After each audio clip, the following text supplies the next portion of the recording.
Welcome everybody. It is Chatting with CHAP, and as you can see, we're back at our panel series with our lovely CHAP ladies here.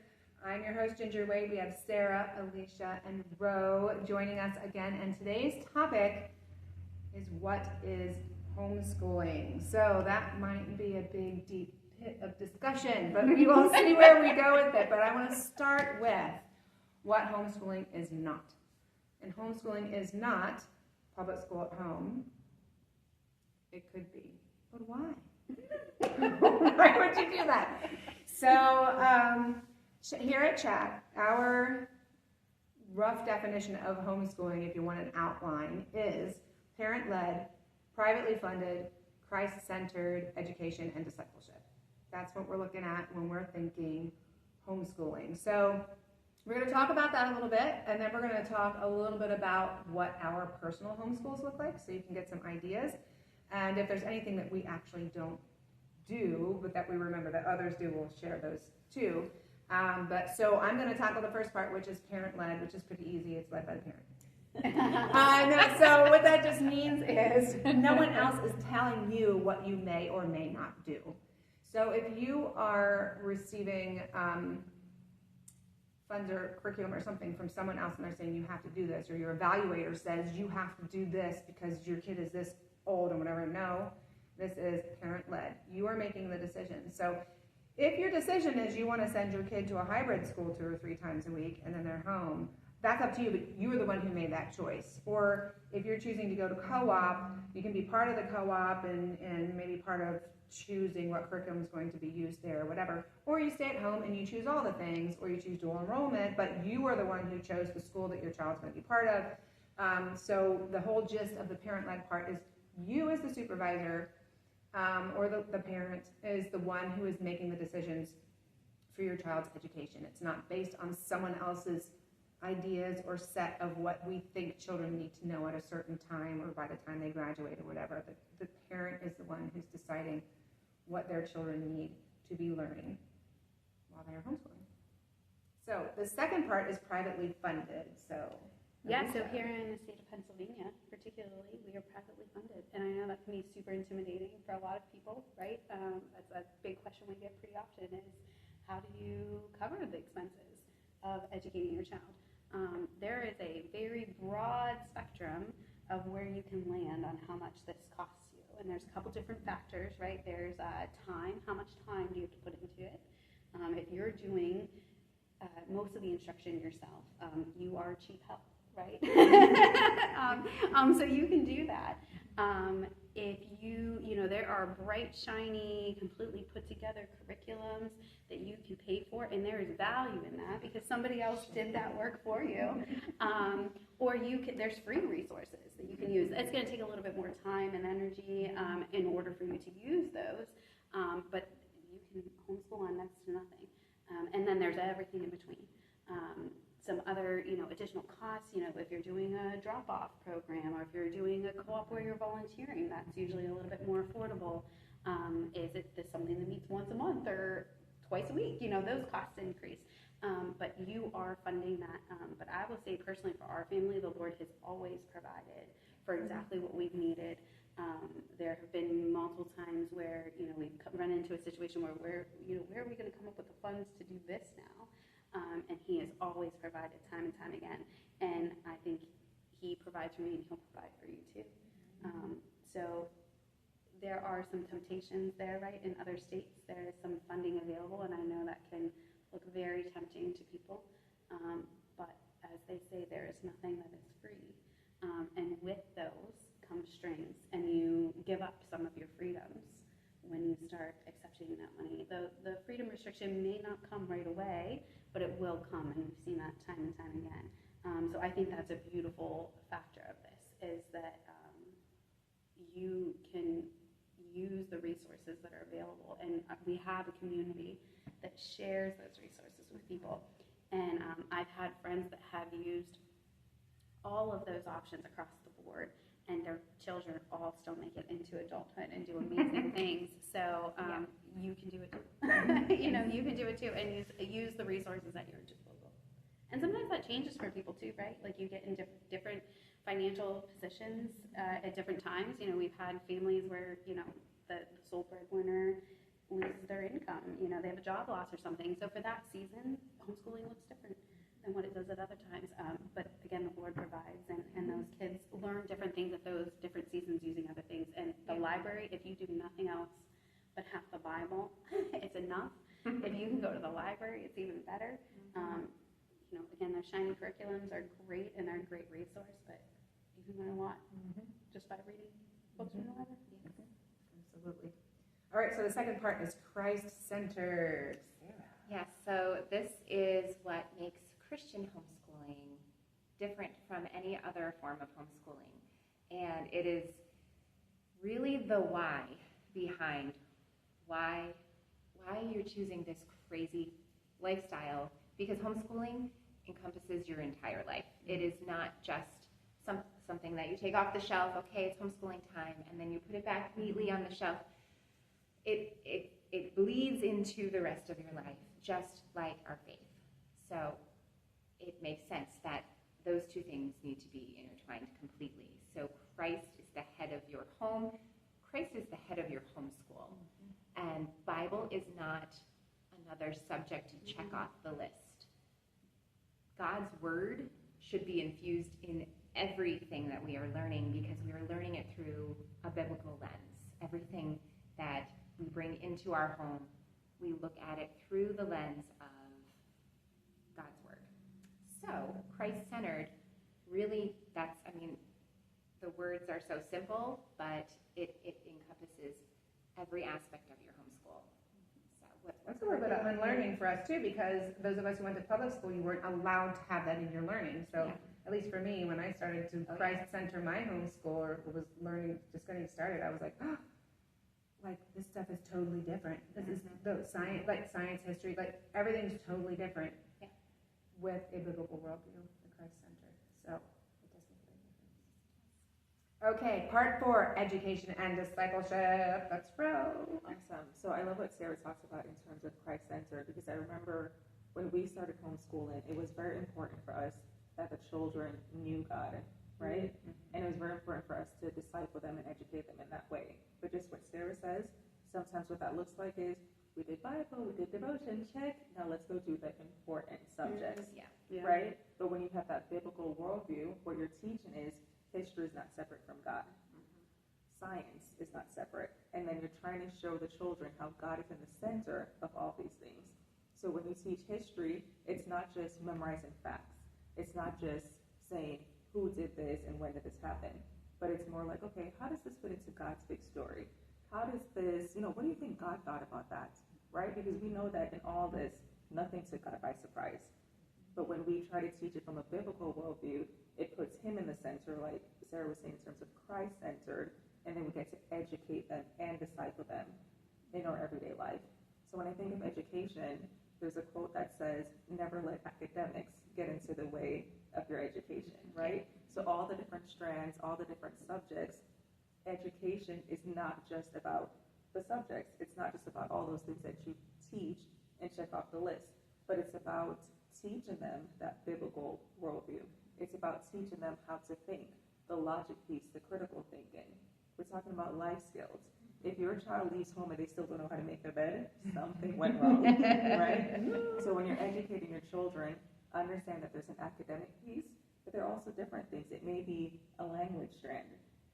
Your kids leave home and they know either Latin or Spanish or Mandarin or whatever you choose. It may be a music strand. Now your child knows how to play an instrument because you get to tailor your homeschool to fit things in. It may be cooking or anything, but there's an educational piece. And most importantly, it's the discipleship. You want to build character.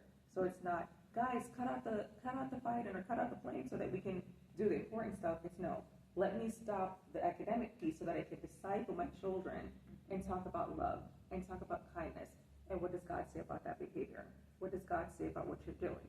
So just thinking about the education and the discipleship, it's not just about, like we said, checking off boxes or just getting through a curriculum, but it's developing citizens that you actually want to engage with.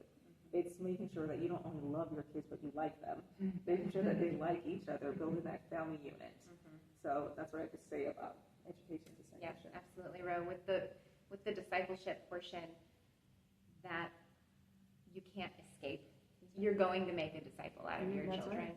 So that's humbling because you really are together all the time. So you can't put on your pretty church face for your kids and then, go and actually let loose. They're seeing all of it. They're watching you process your emotions, your disagreements with others. And so education, like we said, it's 24/7, and you're making such an impact on them just by living out your own faith in front of them, and the relationship that you're building or tearing down is going to be, a huge part of that. So Yeah, I think it's Luke 6:40. Do it 4:60 or 6:40. I think it's 6:40. When a student is fully trained, it will be like a teacher. yes, So whatever you are like, that's how your children will be too. All the good stuff then.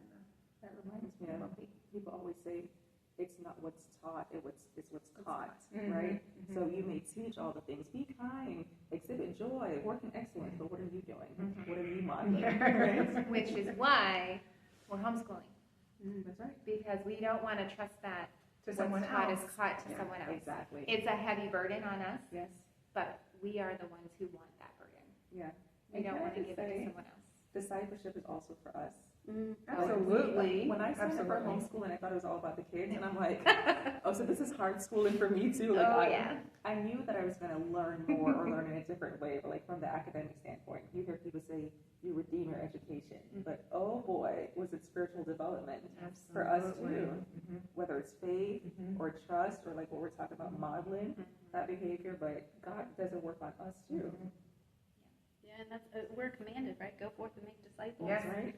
It doesn't Yeah. say go forth and make doctors, make lawyers, make teachers, make accountants, make homemakers. We're really called to go forth and make disciples, and that includes our own children and our own house.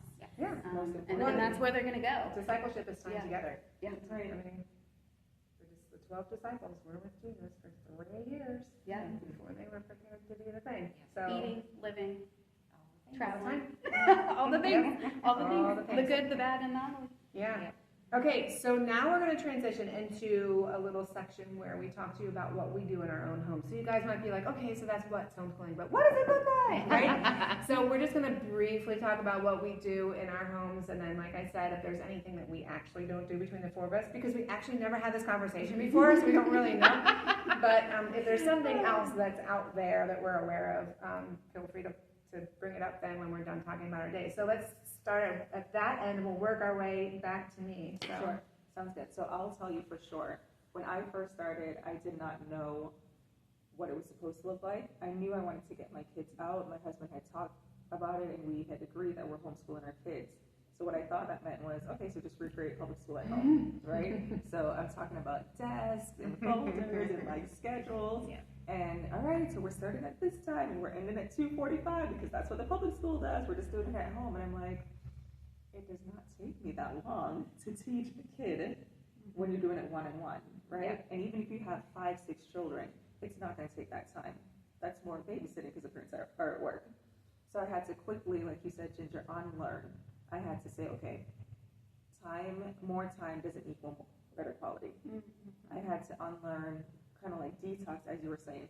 I had to understand that the reason I'm pulling the kids out, it was because it's a broken system, so why am I implementing the broken system at home? So then there were different iterations. There were times when I said, all right, so we want to lean into the flexibility. So, all right, guys, we have a flow, but we're not starting at 8 or starting at 9. We're just going to start, when we want to. And then my husband spoke to me. He's like, bro, we need to create structure. I'm like, that's so rigid. It doesn't give me the freedom I want. But then I realized the structure actually gave me the freedom because I wasn't frantic. I knew what was supposed to happen. Yeah. So it was more about finding our flow and our rhythm than just like a tight schedule. So now what that looks like is we have anchors. So in the mornings, the kids know that they have to do their chores, whether it's making their bed, cleaning their room, brushing their teeth, the general stuff. Then we have breakfast, and then we start off with devotion together. We have Christian studies. We do memory work, whether it's catechism or facts of the world, and then we have math independently.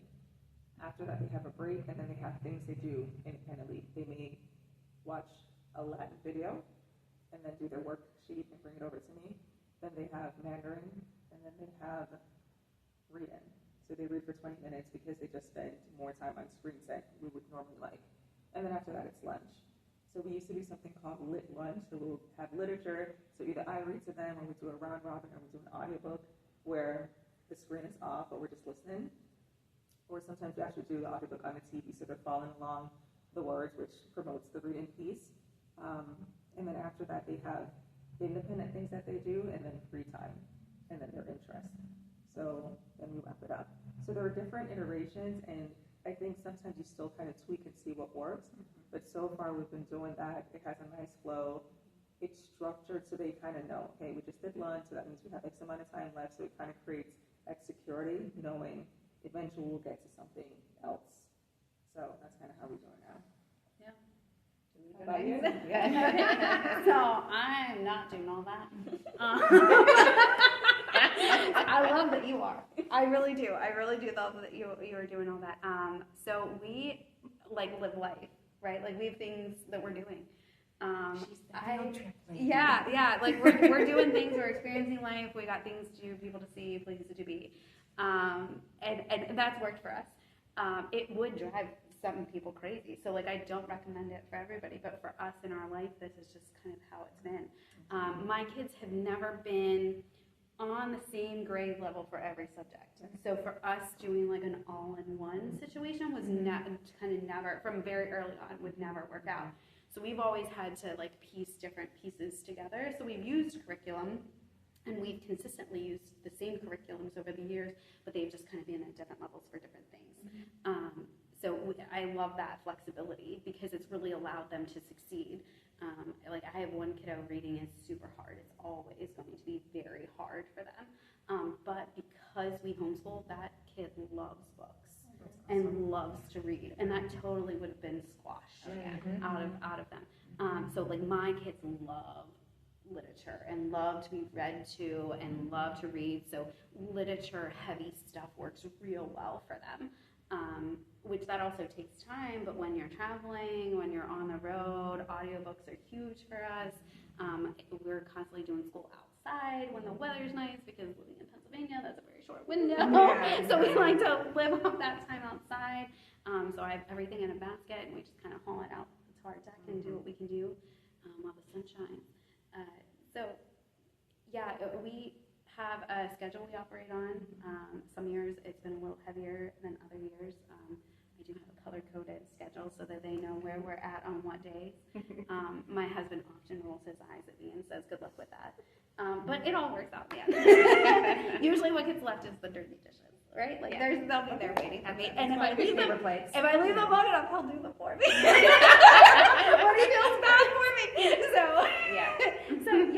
So for a homeschooling for us has always just been using different pieces, leaning into the kids' interests. So they've often been interested in things that if I was using a set curriculum wouldn't have come up until later years. Right. So for example, I had a kiddo that was really interested in medieval history. We were able to dive into that in third grade, whereas, some curriculums would be like, oh no, that doesn't come until you're this age. Yeah. So that's why it's always worked real well for us to kind of do what works for them and just do fun things together. I will say though too, our life changed when I factored in that third child. The way I could homeschool and I had just the two of them and the baby was just kind of being drug along was one way. And then when he was of an age where I needed to sit down and do things with him, it had to change a little bit. I couldn't they were all at different levels. I couldn't sit down and do certain things that I was doing all together. So that's where it's like, there's flexibility, and any mom that tells you this is the way you got to do it, this is how it works, their situation's so much different than yours, Even using the same curriculum. It's, how many kids do you have? What are the ages of the kids?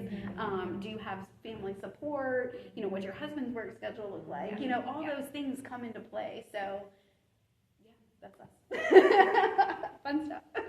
So that actually is a great segue. What I was going to say is seasons. I have 6 kids, and my oldest, we graduated last year. So we are into this older high school age season, which is so fun. And it's so wonderful to see the fruit of all of the previous seasons coming and really loving them, finding who God wants them to be. And so we have a lot more independent working going on. Because It does come? Is that what it you're does, saying? it does Okay. come. I promise. I promise. I even can run a business from my home while the kids are doing school. So it is possible. I couldn't have done it when they were all little. Definitely not. They needed a whole lot more of me back then. But because they had all of that time with me, now they get to take what they've learned, because I never wanted to be the one to have all the answers for them. My goal in educating my children is to teach them how to learn, because I cannot be there to teach them everything, and no one can. They need to be able to learn for themselves. So now we are seeing that in these high school years, and they have a part in helping us pick out what it is they want to learn. I have one son who is so set in loving farming and machinery and equipment, and so we got a really cool unit study that he is doing for most of his subjects, and then we are supplementing math for him, and he's also working part-time during the school year. So he's got his own tailored education. And then I have one that did dual enrollment for his last 2 years of high school, and because he was very much college bound.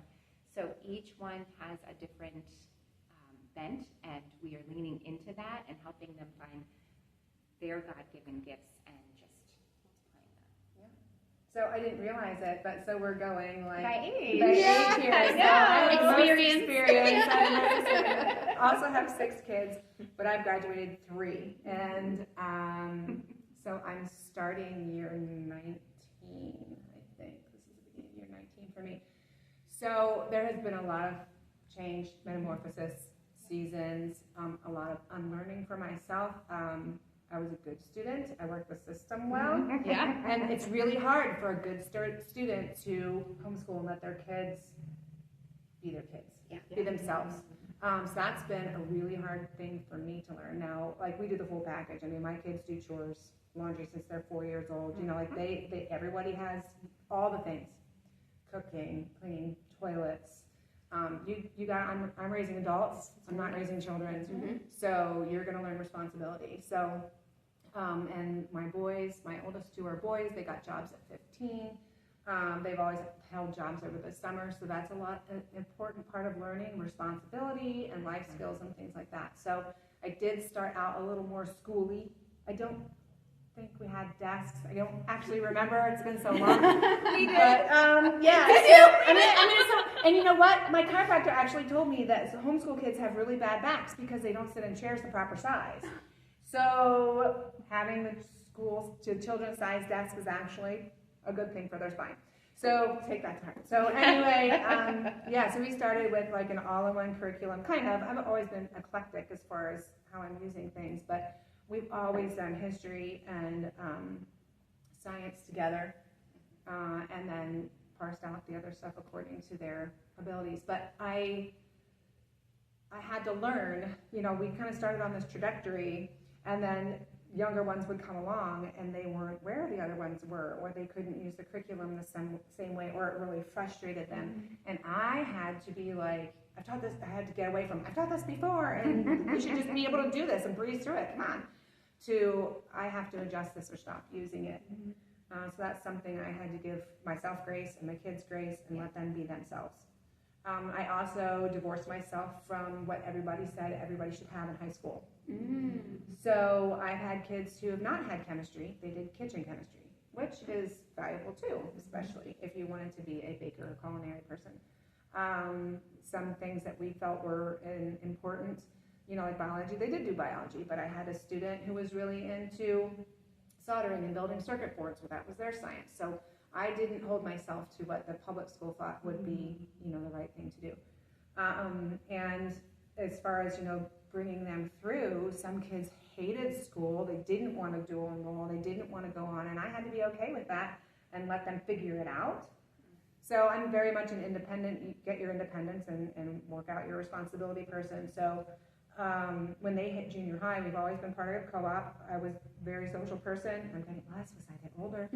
But my oldest, just like me, super FOMO disease, has to be in co-op and be with people.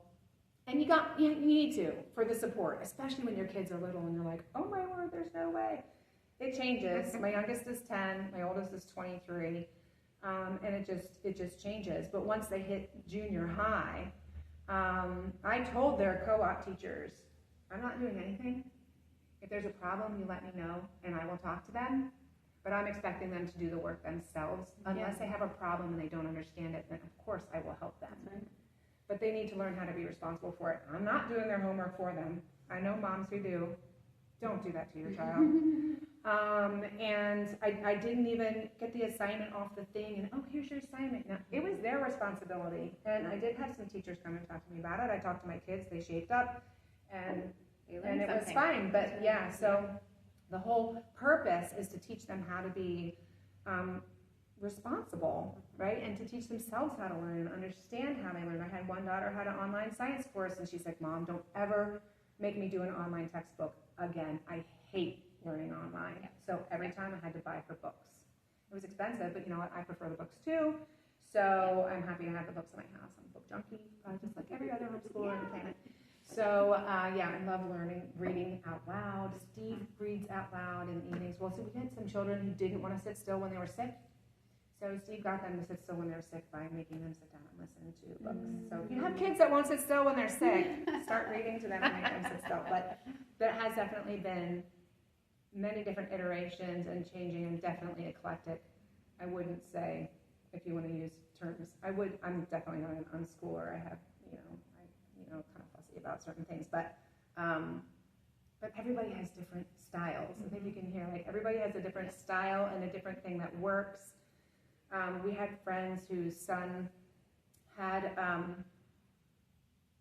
he had oversensory issues, like overstimulated issues, and he needed to drink energy drinks to focus.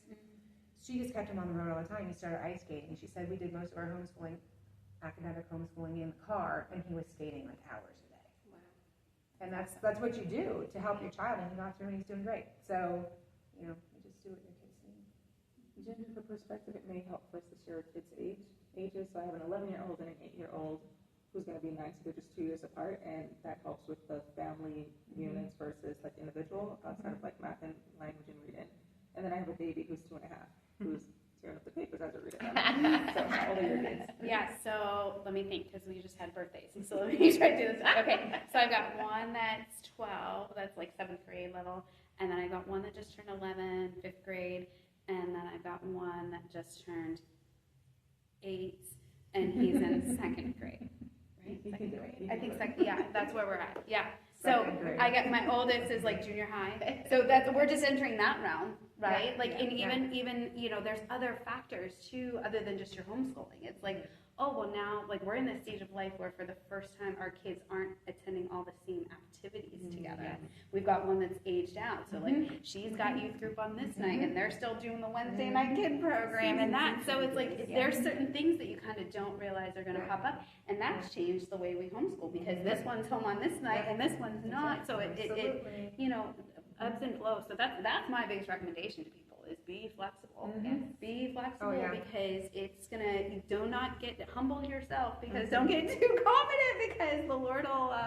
Just as soon as you get it figured out, It'll change. Surprise! Here's a change. So, and it doesn't have to define your homeschooling. Right. It doesn't have to define your homeschooling just because it's not.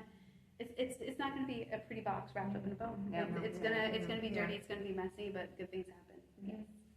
So my youngest is 10 and my oldest is 18.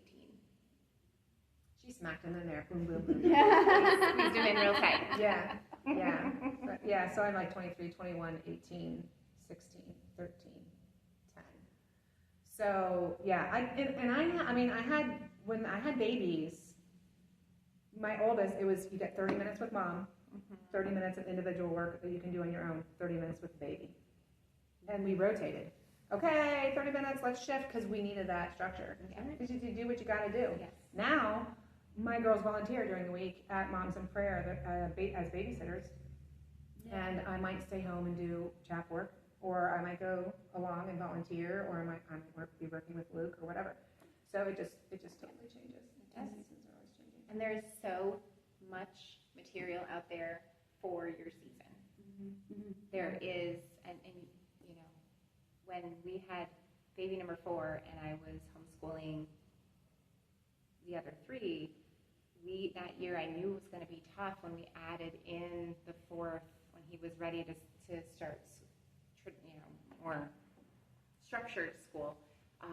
So we did Becca DVDs, and it's not something I ever wanted to always do, but it worked for us for that year because I had baby number 5. Well, the 4, it's kind of fuzzy. They're all still here and doing well. Yeah, They're doing well. But you use the tools that are there, and that's what they are. They're tools, and when they're useful, and when they're not, get rid of them. Yeah. So. And I want to piggyback on that too, because when we think about homeschooling, again, it's not the academic piece, right? So I think what you're teaching your children is the flexibility. So we know we're leaning into the grace and the flexibility because we're switching the schedule as we need to. But what they're seeing is, oh, mama's not doing that because she's pregnant. Okay, I have permission to do that. Like, for example, I always tried to homeschool all year long, but it looked different. In the summer, it was, we're doing math because the summer slide is real and I'm not starting over a whole grade. So we did a couple problems every day.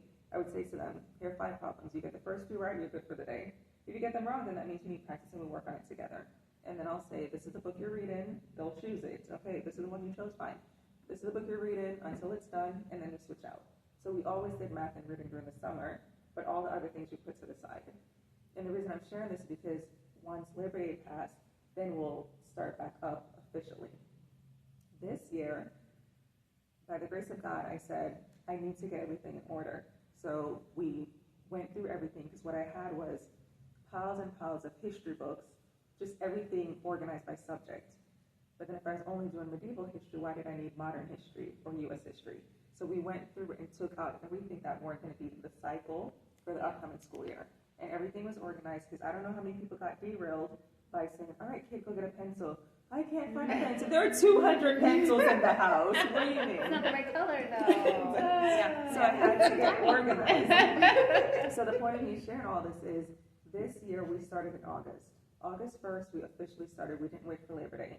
And thank God, because when we were on week 3, I broke my ankle. So what could have completely derailed us, because now I can't go up the steps to find the book and no one knows where anything is, we already had that order. So when I went to the emergency room and then came home 3 days later, the kids were like, Mom, how you doing? How you doing? And they're asking me all these questions, which gets into the critical thinking and the empathy and all those things. But after we did all that, I said, week 4 starts tomorrow. Like, we have the flexibility, like cognitively, I'm fine, my ankle's broken, but I can sit on this couch and we can still do it. Yeah. So thank God for the flexibility where I could still homeschool even though I was physically injured. Right? So seasons, changes, all we the did the things. same thing. We started August 4th, Ruby got pneumonia on August 6th. We were in the hospital for 9 days. I remember that. So no joke, you know, and my kids are old enough now, I can tell them, keep working on what you keep working on. That's right. Even without me, you're old enough. Keep reading, keep doing math sheets. You get stuck, fine. Ask Molly to help you. Molly can't help you, fine. We'll pick it up when we get back and we're good. But you're not the bottleneck. They can continue. Yeah, absolutely. Everything's out. They know where everything is. They know who to ask for help. Yeah, I was the bottleneck in my homeschooling because they needed what's next. So now when I share the structure, they literally have a Google Sheet where there's a checkbox, and then I just create different days or I clear the checkboxes. So don't come to me and say, oh, you were on the call or you were in a meeting. No. Go look at your sheet. You know what's next. Exactly. Yeah. I love how the Lord works in that, though, right? Because, like, if there's something else He wants you to be doing, He'll stop you. That's right. And that's where there have been certain seasons of our life where it's like, I had a beautifully laid out plan. I had a color-coded sheet. And the Lord said, no, not right now. But when you can sit and reflect on that, you're like, wow, look at what they did that had I been in the way, they would have not been able to do those things. Yeah. So sometimes there's beauty in that mess. Well, Yeah. Life teaches. Yeah. And meeting senior kids, because the level of servitude and compassion that they showed in this season, like literally, they would wake up and then run to me, what do you need? Before bed, Mommy, I'm about to go upstairs, do you need anything, do you need water? Or they would just proactively bring me something. Do you need me to turn off the lights? Or they would come to me and like, one would say, oh, so do you like sitting here? Like, basically what they're trying to say is, are you secretly enjoying this? Are you getting the much needed break that you needed? Or is it frustrating for you? And then in that opportunity, education and discipleship, right? So now you go back and then you talk them through, right? Like, what is the will of God for your life? How do you operate in hard seasons? How do you make sure that you're continuing to show joy? And then the honesty piece too, right? Like, well, if I had to choose, I wouldn't have chosen to roll my ankle. But what are we doing in spite of what's happening? So in every season, we get to continue to disciple. Yeah, he doesn't say it's going to be easy, but he will always No, be there. exactly. Yeah. And sometimes the lessons for everyone is just to take care of the person who needs it. Yeah. To put everything down, it doesn't matter. Just take that person needs to know that they're important and taken care of, and everyone's thinking about them and all that. And that's the biggest lesson. Yeah, and the final thing I'll say about this, I remember when you talked about seasons, I'm a all-in kind of girl. So like you with the social circles, once I say I'm committed, like right, I'm here now, right? So once I say I'm going to do something, I am going to be there. So if I need to swim to co-op or fly to community, I'm going to be there. So when I got pregnant with my third son, there would be a 6-year gap for my youngest one, and then an 8-year gap for the oldest. And I said, all right, guys, you can finish up soccer, or you can continue another season while I ask grandma to take you, or you can bond with the baby. But as for community, as for all those things, I'm not going to join, because once I say yes, it doesn't matter what's happening. I'm going to make myself go, even as hard as it is. So I proactively, intentionally slowed down, and for that whole year, I was using a curriculum by myself, just not in community. And I said to the kids, it's going to look different. And even though it's less, we're giving ourselves an opportunity to do more, right? So whether that's more quality time, more games at home, more sleep, more rest, whatever it is, don't look at it as, a bad thing. So I gave them some options to continue their sports. I gave them options to bond with the baby, and they chose to bond with the baby. So when he was born, it was just like, get to know you. So while we still continued most of her schooling, we had the flexibility to say, we're going to read today. And it may be go read a history book, it may go read a science book, but I took that pressure off of myself, knowing my personality. So I think homeschooling also gives you that grace to give yourself permission. Right. Yeah. So, does that wrap up what is homeschool? That was a long discussion, but there's a lot of content in there for you, so hopefully you can go back and watch it again. And we want to hear from you too. Yeah, We want to know what homeschooling looks like in your household. Please. Write into us. Share on the your comments on this stories. video as well. We want to know what homeschooling is in your family's life as well. Do you have a color-coded chart? I want to know. Yeah. I know, so I can tell my husband I'm not the only one. Okay? Okay, so we will continue our panel series, so keep your eyes open, and until next time, this has been Chat with Chat. We'll see you.